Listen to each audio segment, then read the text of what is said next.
Da. Salutare tuturor și venit pe astăzi o să vă arăt câteva mituri despre Starpa. Bine, începutul este destul de ciudățel. Vedem un stâlp desenat aici. Momentan, totul ok.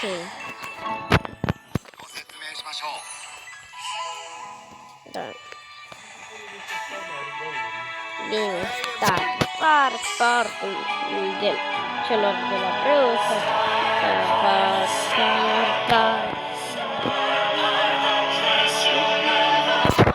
Și aici vedem pe Shelly și pe Colt. În colțul din stânga îl vedem pe Dynamite, care e omorât. Și uitați-l pe Gale. Aici este din un update cu Corabi. Aici este cel care ne zice el este o putem observa pe Pam în colțul din dreapta. O vedeți aici, fix lângă un castel.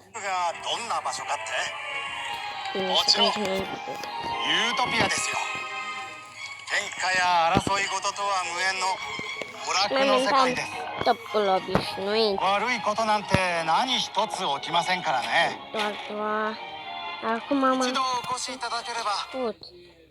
Asta nu știu cu cine seamănă.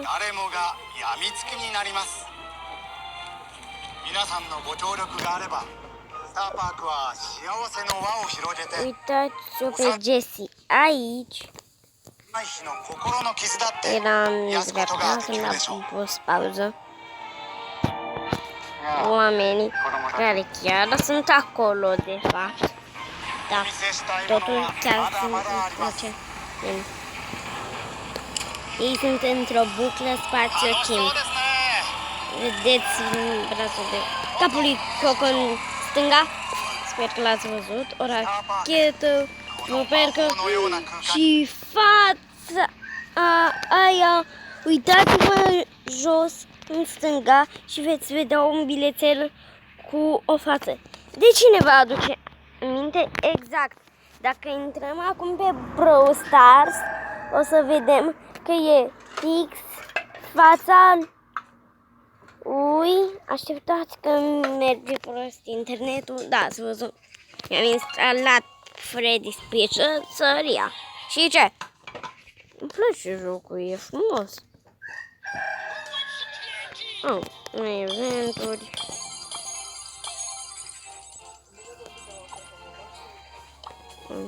Ceva joc. Nu-i foarte ok.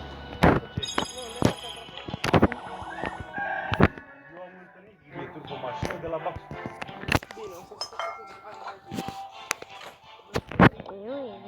Da, mă simțeam bine cu ea afară. Ce este? Da. Un big box. Deci dacă intrăm aici la brawleri, vom vedea că e fix fața lui Sprout acolo. E fața lui Sprout acolo pe acea masă. Mit. Mamă, cel mai șmecher mit. Am găsit fața lui Sprout la Star Park. L-am omorât pe Sprout, care e într-un fel frate cu Spike. Asta mi-a spus un prieten de-al meu. Bine. La vidul Star Park.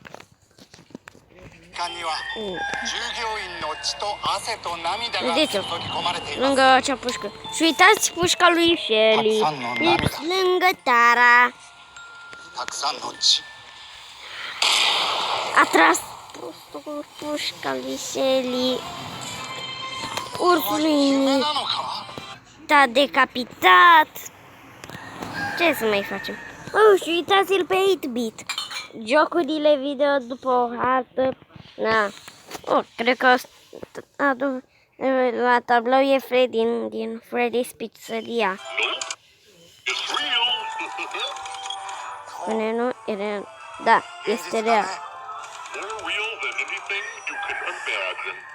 Tipul ăsta a decapitat pe urs, ursul o să-i dea cu ketchup, adică sânge. Și aici vedem harta de Halloween, care a fost adăugată odată cu... Au omorât oameni. Și uitați-vă la ceva care e foarte ciudat. Bum, a intrat spatula lui ăla prin acoperiș. V-am zis că ei sunt într-o buclă spațiu-timp. Și uitați-vă pe Barbie. Dar nu într-o formă prea bună. E foarte distrus. N-au reușit să reconstruiască cum trebuie. Dar Barbie îi va pune acid pe mână. Și acum e și el jumătate. Și uitați-vă, încă din stânga la dinții, ei când vor zâmbi. Vedeți ceva ciudat.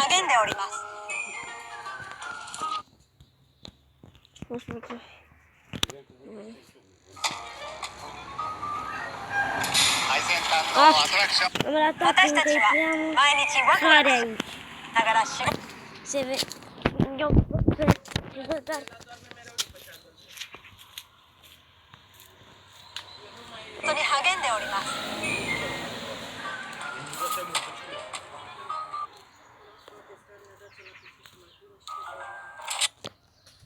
Sper că ați observat că și vedem pe Leon și Nita cu o șapcă care nu trebuie pusă pe cap.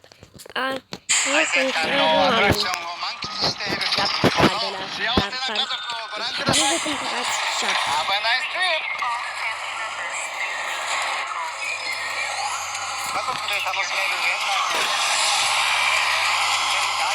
Să vezi. Și eu Nita și-a primit trofeutul și noi și-a pus bloca. Și de atunci nu și-a mai dat trofeu. Și de aici încep să fie ciudat. O muscă gigantă. Ce desenezi plin de viață. Vedeți. Și desene animate pe cei din Brawl Stars. Desenul animat cu B, care nu a fost lansat, cel cu Bibi care nu a fost lansat, cel cu Jackie care nu a fost lansat, cel cu Colt lansat, cel cu Crow care nu a fost lansat și ăsta cred că e un mic de jun. Și Albina gigant cu toate astea. Uitați-l pe Dynamite. Pe cine credeți voi că avem în dreapta? Pe Jackie. Da, pe ea o avem.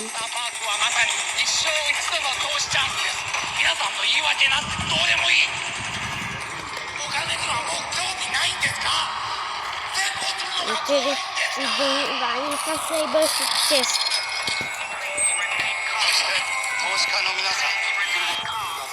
Și dacă vă uitați la acele picioare, eu o să vă spun eu ce e. E robotul din Gant din Haste. Dar nu orice Haste-ul normal, nu cel robot contra robot. Și cred că nu se termină aici. Da. Trebuie să fac eu ceva ca să vedeți ultimul mit. Trebuie să intru pe o aplicație. Bine, am intrat pe această aplicație, aștept. Bage. Dar ce fac eu? Nu, trebuie să intru la galerie. Și ascultați cu atenție.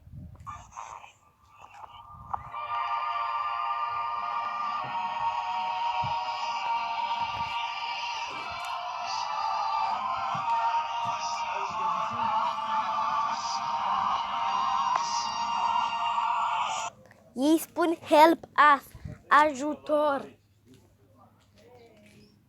Dar spun pe invers că nena ăsta să nu știe că e necesar. Deci ascultați.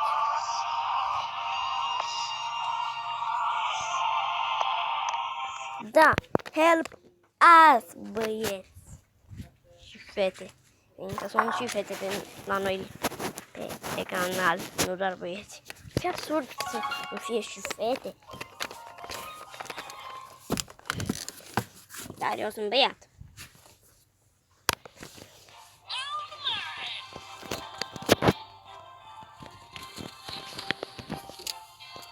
Și știați că Colette îi place de Spike?